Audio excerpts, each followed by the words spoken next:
Welcome. It is a very exciting time for us here at the Chamber to have Stephanie with us. 3 gold medals, the world record beating 3 times as well, 2009 Medal of the Order of Australia, and last year one of my favourite shows, the Celebrity Apprentice, winning that for 2013. So before we start, we're going to play you a short video so we can recap some of those highlights. Australia, Stephanie Rice. 祈祷2007年。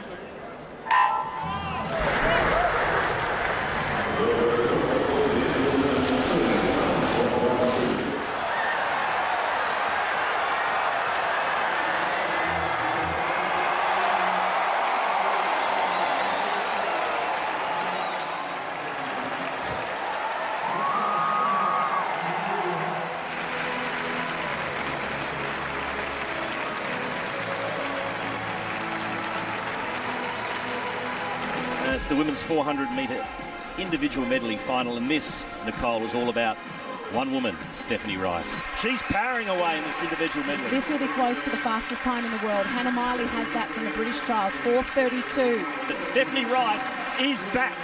What a swim, 4:33.45, and she is off to London. Previously, Oh my God. on Celebrity Apprentice, Is that Millsy?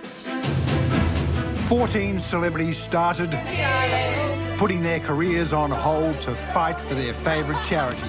But from the very beginning, only one could win, leaving the rest to be shown the door. Prinny went first, Prinny, you're fired. then the rest fell like dominoes. Peter Burner, you're fired. Ryan, you're fired. Sweet. Kim, you're fired. Rob, you're fired. Peter, you're fired. And Brereton, you're fired. And Layla, you're fired. Dawn Fraser, you are a legend as an Australian, but you're fired. Thank you, Mr. Boris. You just fired Dawn Fraser. The Celebrity Apprentice for 2013 is Stephanie Rice. Ladies and gentlemen, put your hands together for Stephanie Rice. We'll talk about Celebrity Apprentice a little bit later on, and certainly Dawn Fraser. I left that bit in especially for you because I did see the show. But welcome along. I asked the team to put that little bit of video together, and when they're putting it together, I was on my way in this morning and I noticed that they'd written on the actual DVD that's got that clip on it, The World of Stephanie Rice. So I think we're going to have a little look into the world of Stephanie Rice today. So thanks for joining us. No worries. Thank you for having me. I'd like to go back to the start. Everybody has, I'm sure, inside them a passion. Your passion, I assume, must be swimming because you've done so well in it. Take us back to the original passion that you had. When did you discover that you had this passion for swimming? I think I always have had a passion for swimming. Ever since I was as young as I remember, I was in the water as a baby. I mean, everyone does learn to swim, but I just loved being in the water. Every opportunity I had, I wanted to go swimming, and it wasn't to train, it was just to like play and socialize. And when I was in primary school, it was like my escape. You know, I didn't really have a lot of friends at school, so going to swimming was like the opportunity that I had to be with people that had similar goals and ambitions. And Mum always used to threaten to not take me to training. She'd say, if you don't clean your room, I'm not taking you to training this afternoon. And so I was always wanting to go to the pool. And like I said, it wasn't for like hectic training. It was just to kind of be there and be in an environment where I felt, I guess, really secure and happy. And I watched Susie O'Neill's race, and she broke the world record in the 200 butterfly at the Australian Championships. And I remember thinking to myself, wow, like if I could kind of be that girl standing behind the blocks representing Australia one day, that would just be absolute dream come true. And it wasn't until I was probably about 14 or 15 that that dream sort of became something that could be a reality to me, whereas before it was always so far out of my sights. So to have gone to Beijing and won my first Olympic gold and break a world record, it was kind of that moment where, you know, you reflect on everything that you've dreamt about for so long and it coming true. It was absolutely amazing.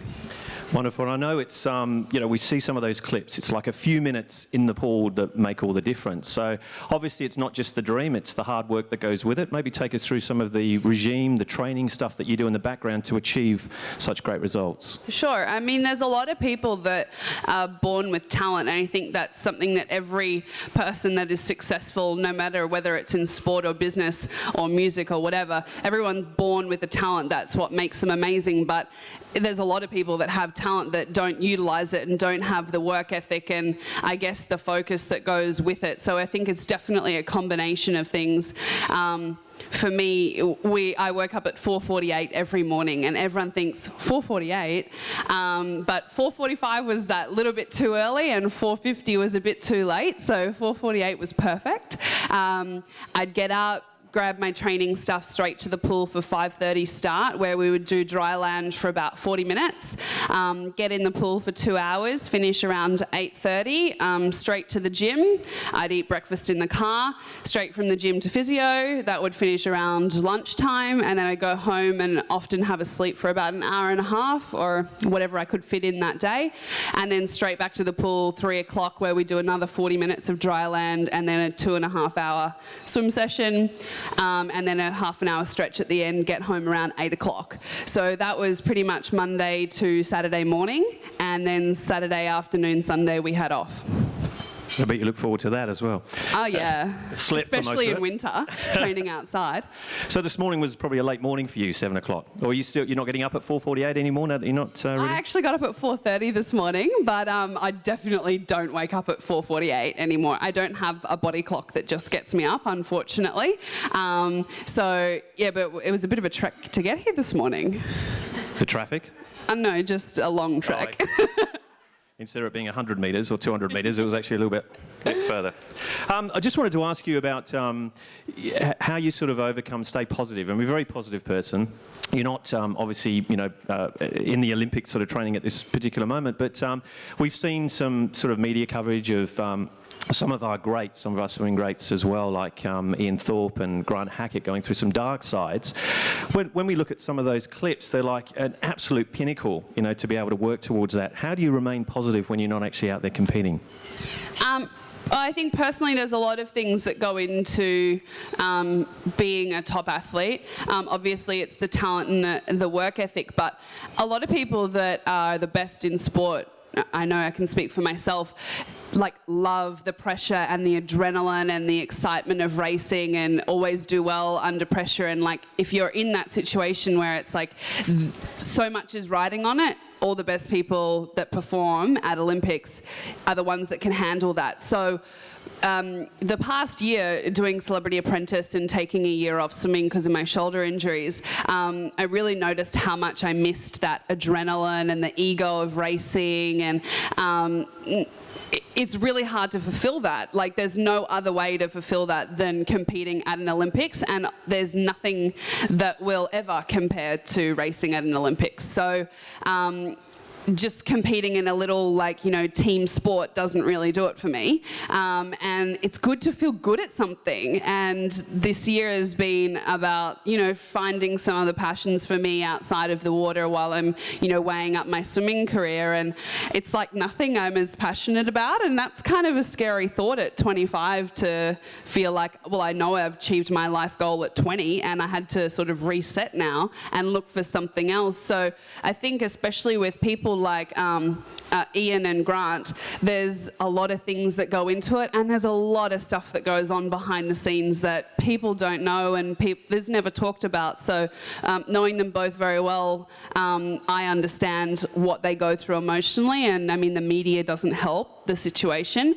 So yeah, it's definitely challenging, but for me, I've always been a really positive person, and I like to be able to have that effect on people, and being a role model to the younger generation is something that I've always wanted to be, and I'm blessed that I'm in the position where I can possibly be that. So I've really worked really hard and kind of like soul searched through it all and figuring out things that work for me and don't work for me, and that support system is hugely important.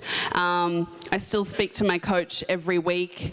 He knows me better than anyone else, and you know, the same when you're on the blocks racing. You know, I'm racing as an individual, but there was probably about 40 people that helped me get to that point, and I couldn't have done it without them. It's interesting you talk about support, because my next question was around that in terms of when you're at the Olympics. I mean, it's such a big thing leading up to it. And as we said before, those few minutes that you're in the pool, how important is it having that network of your Olympic team around you, and how do you support each other? So incredibly important. There's a lot of different people that make up my support system. Obviously that's immediate family and friends. My coach was probably the most valuable person in my support group. He was pretty much a coach slash psychologist slash everything that I needed. And aside from that, you've got your nutritionist. I mean, my physio, I was spending at least 10 hours a week with him, so like needed to build a good relationship. And then you've got everyone else in the team that you train with every day. I was spending 7 hours a day at the pool, so my teammates were a huge part of that. And the encouraging and the banter, like I love that. I love being in an environment where it's a good place to be. Like there's nothing worse than going somewhere where you dread it. So I've missed that a lot this past year, just kind of being with all my best friends in the pool. And of course, when you're at an Olympics, you've got the whole Olympic team that's been on a very similar journey, but possibly in a different sport. And it's really interesting to kind of be in the food hall where everyone's together, all the different countries and different sports, and getting a chance to speak with people that I never would meet and understanding what their journey was and how you can relate to that. Wonderful. Well, let's move away from the pool on the team and move on to Celebrity Apprentice. So taking some of those skills and that team building and everything else that you had for so long in your life and moving that into the kind of business slash celebrity arena. How did you find that? Did you call on some of those skills from the pool to help you win Celebrity Apprentice? Well, first of all, I never went on the show to win. It wasn't like I was, I mean, of course you want to win when you do something like that, but it wasn't like I was like, yeah, I want to go and win. It was like, oh, well, I'm going through this phase of figuring out what else I'm passionate about. I love TV and media, but I don't really know where I want to go with it. And I liked the fact that it was a competition, obviously. But it was my first chance at reality television, and I really didn't know what went on behind the scenes, and oh my god, like it was ridiculous. Watching TV shows like The Block and all that now, I'm just like, oh, I can imagine what those producers are doing to them. For example, we would get up, we would find out what time we started the next day at 9 o'clock the night before. So for me, I'm like such a regimented, scheduled person. I like to know when I'm getting up, when I can exercise, when I'm going to have breakfast, and it was like throw all that out the window. And at 10 o'clock at night, you're getting up at 3:30. Oh, okay, shit, we'll better get to bed now. And am I going to have time to exercise tomorrow? I don't know. When am I going to get breakfast? And you'd ask, oh, can I get a coffee? And oh, sure, no worries. 3 hours later, is my coffee coming? And then it was like, bring me my bloody coffee. Like, and just things like that, they actually did on purpose to make you frustrated so that they'd get these moments where you'd blow up on television. So I think some of the things, once I figured out how that worked, I was much better like in the end half of the show, because I didn't let those smaller things get to me as much. I just kind of had to take every day as it came and just like go with the flow. And of course things went wrong, and I think in the boardroom was where I definitely tried to bring my skills to the table. I mean, I would work hard all challenge so that when I got in the boardroom, I was confident in that I had done everything right. So if someone, or I had done everything to the best of my ability.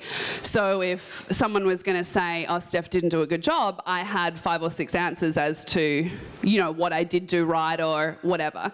And preparation for me is a huge thing. I mean, you don't just stand up behind the blocks and expect that I'm going to race well. If I haven't done a good prep, then there's no way I'm going to be confident. So once a challenge finished, we would have a day before boardroom, and I would literally think about it for 12 hours, like just as I'm going through my day.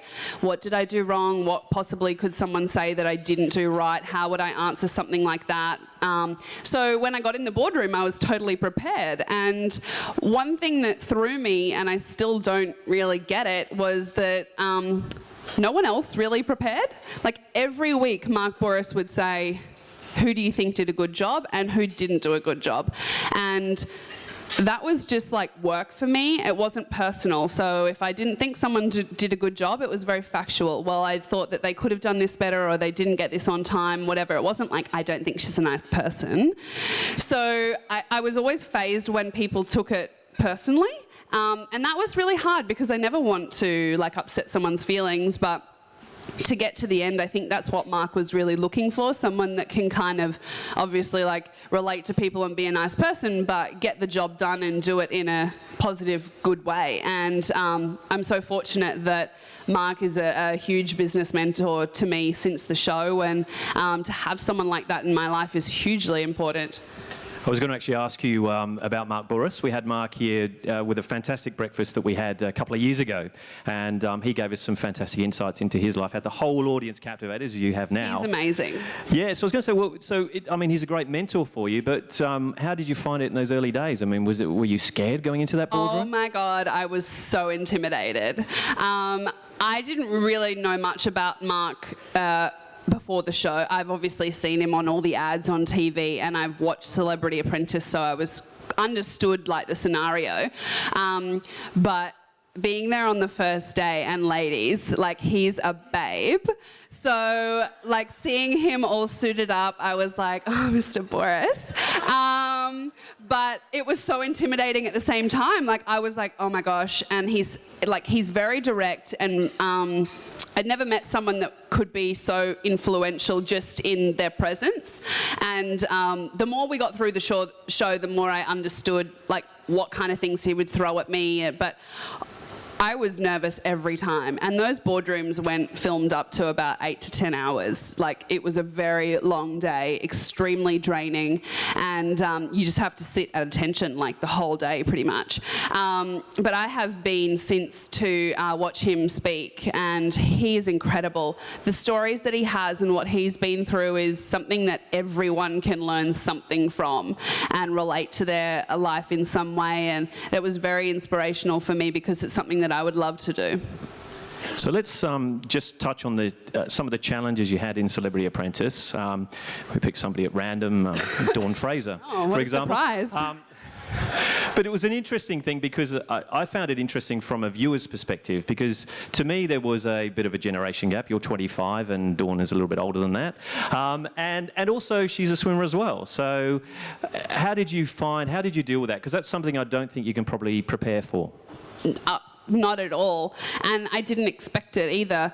When I was, a child swimming, Dawn wasn't swimming at the time, but I did all my school projects on Dawn or Susie. They were the two people, so I knew a lot about her and totally appreciated and respected her career, and she was in ways an idol to me growing up. So, and since me swimming, I've honestly had absolutely nothing to do with her. She's too far out of my age gap to have had anything to do with, whereas Susie I've met a few times, which is like incredible.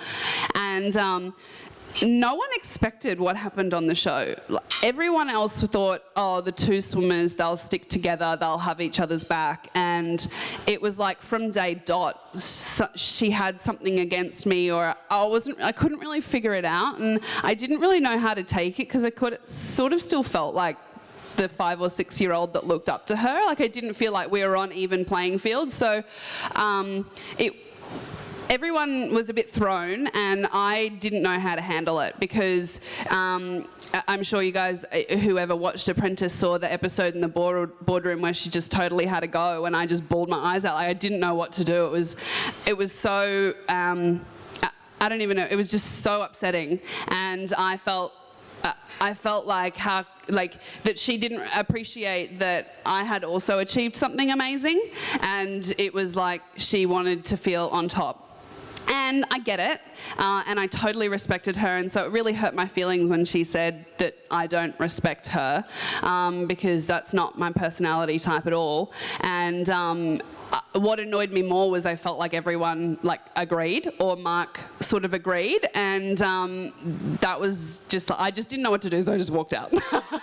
But since the show, I did have a chance to talk to her right after, and we did kind of patch things up a little bit, but I don't think it'll ever be what I hoped for it to be. But in saying that, it was a great lesson to learn, because for me, I would hate to be that person to someone that is 3 or 4 now. I would just, if they were to one day achieve what I did, that would be amazing, and I would hope that I could be supportive of that rather than have to make myself feel on top or better.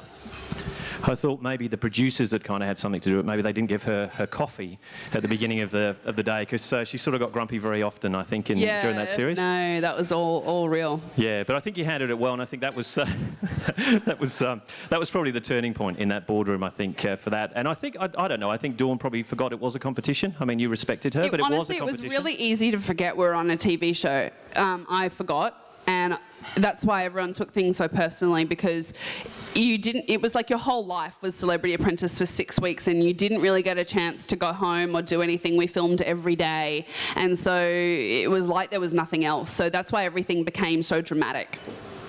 Wonderful. So we're almost out of time. We could talk all day because we've got so much to talk about. But in terms of our theme of the month is team building. So what tips would you have for businesses in our community that they can help to take away from today to motivate their team with such passion that you have?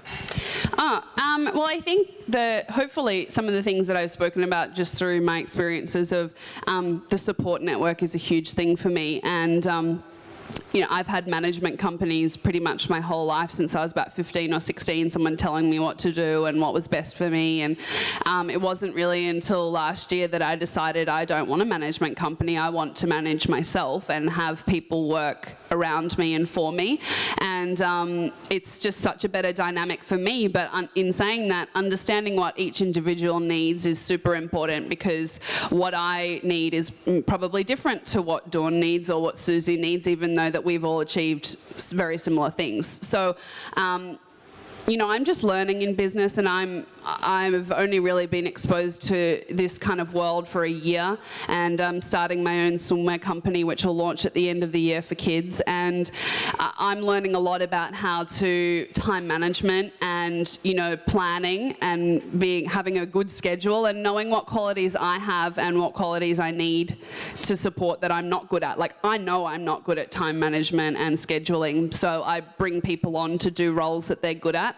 And one thing that someone said to me the other day that I thought was really interesting was everyone has willpower, and it's like a tank of fuel. And if you use your willpower on things like, getting up to go exercise and, getting to things on time and little things, you don't actually have willpower to do the big things, because you've burnt it all out doing all the little things.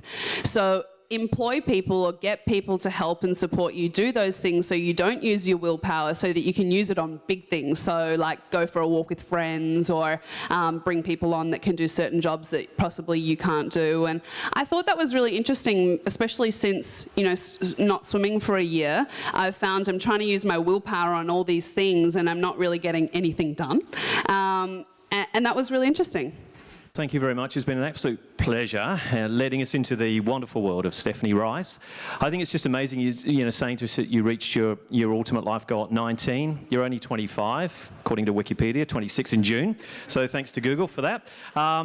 Thanks. But also, I think it's amazing that you reached those goals and achieved so much at such a young age, and then have to reset them. But after meeting you today, I think the best is yet to come. So, ladies and gentlemen, Stephanie Rice.